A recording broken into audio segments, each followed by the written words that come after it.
What's happening, guys? My name is OTG and welcome back to the Village Journey. You're starting us off here by seeing the practice results from the Red Bull Ring. We had a good practice session, 1.2 seconds up on Fernando Alonso. Daniel Ricciardo was in third and Jenson Button was in fourth, so it's pretty incredible. But you can see we're coming through in Q1, and you can see there were just little bits of rain, so we had to get out early to set a decent time to set us in a nice position to just get through to the qualifying session. I knew this would probably be our best lap, seeing as the rain would gradually get worse, and you can see we set a 12.5. It wasn't incredible, it wasn't the best lap we could do, but under the circumstances I thought it was best just to go out there, set a lap.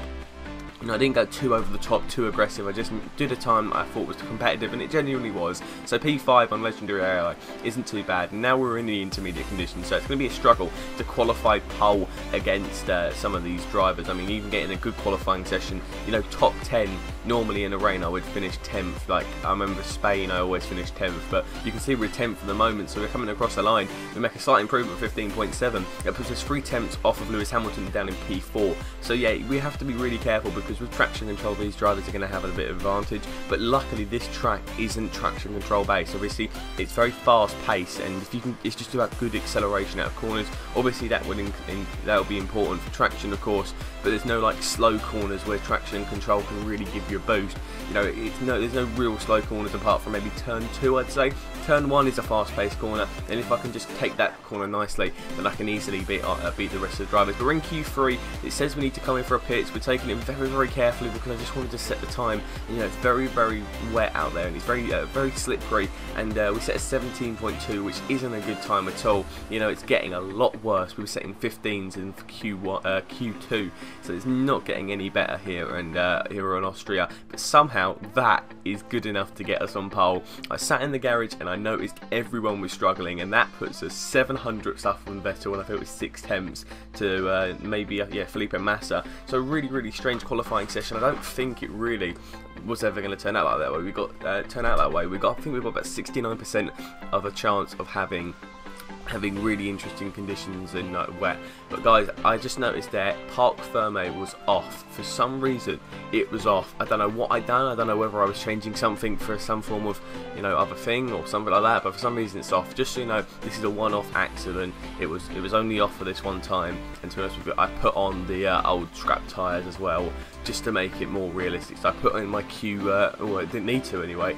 Wait, no, it didn't need to. I thought, no, it didn't need to, because it was obviously intermediate conditions, so that matter. We're all starting on fresh tyres. Luckily, it's all fresh. But Jenson's down in 6th. I'm up on pole.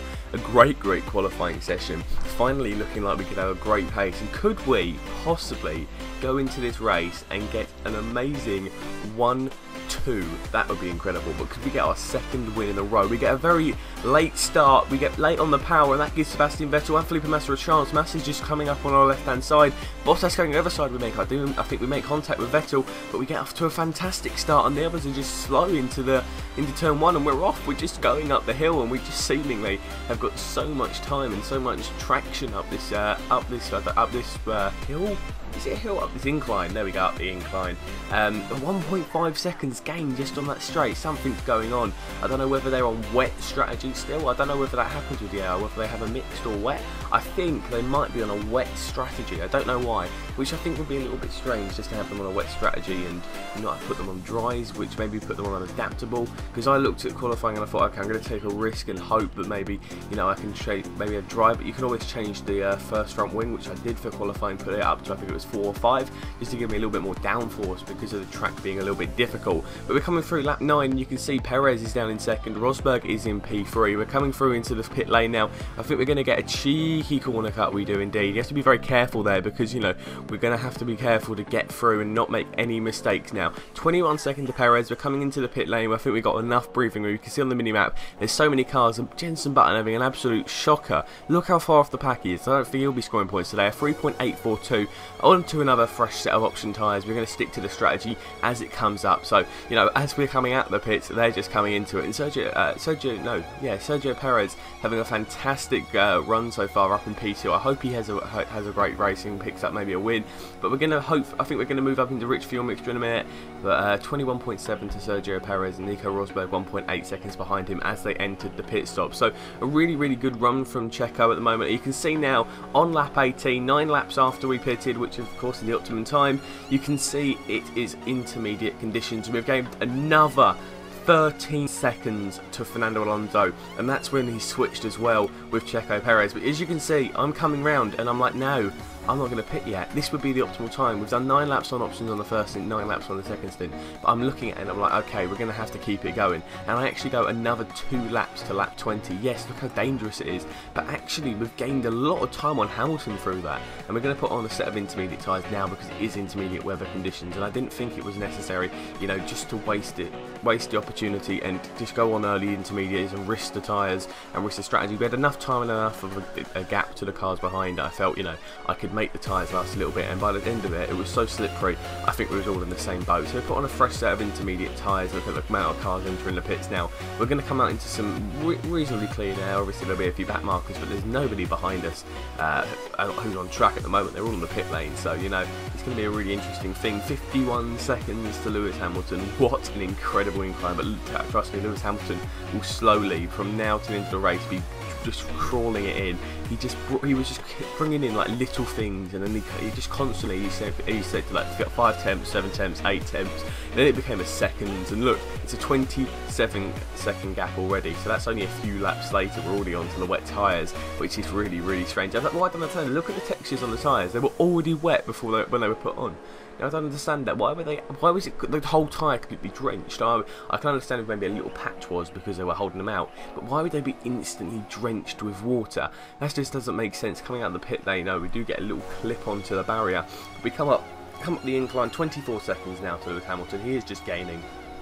There's no question about it. If you know, there could be even a small chance that he could be 10 seconds behind us by the end of the Grand Prix. You know, he could really, really bring it in. He could have even possibly brought it. If I'd have made a mistake, he could have genuinely got his way past us. But also, I've got to take into consideration, if I wouldn't have pitted for my second stint, would I have come out in a decent position? Would I be struggling and Hamilton get me? So a 13-second gap to Lewis Hamilton, but it doesn't matter. We've held him off. It was a brilliant, superb drive from Sergio Davilo.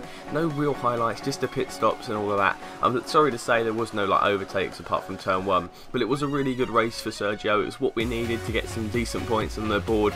A double win, 2 wins in a row, guys. I hope you have enjoyed. Jenson was down in P9. I'm disappointed with that, to be honest.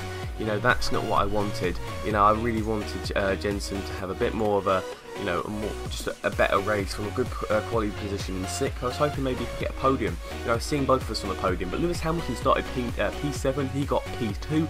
Fernando Alonso started P9, he got P3, and then Nico Rosberg, look at that. Nico Rosberg, P16 to P6, that's really, really good. But let's have a look at the Drivers' Championship now. Nico Rosberg leads from Lewis Hamilton, Sebastian Vettel, P3, and there's us, 50 points behind the championship leader in 4th. That's really good. Ahead of Daniel Ricciardo, Fernando Alonso, Kimi Raikkonen, our teammate, and Sergio Perez. That is what I want to see. That's brilliant. And in the constructors, we're closing in on Ferrari. They're our rivals, guys. That's who we're going for. That's who we want to beat. Do you reckon we can do it? It's a very small gap. It's 6 points, but then there's a bit of a large gap to the Red Bulls and the Mercedes. So we're not going to be probably not going to be pushing on them, but we can hope we can at least catch up with maybe the Red Bulls and have a really, really successful season. Now, obviously, I'm going to get the mid-season offer from another team, and depending who it is, we might have to consider it. If it's a Red Bull, maybe a Mercedes, or even Williams, I would consider it. But there's one team we cannot accept, and that's Ferrari, with the bad blood that happened when Sergio on his last incident. But you can see he's celebrating there on the top spot. Ferrari last season were absolutely bitterly disappointed that they didn't hold on to the guy after a World Championship win, and the defending World Champion celebrates with Lewis Hamilton as he takes his 2nd win since being World Champion. Guys, if you have enjoyed, then please leave a like down below, and I will see you guys next time.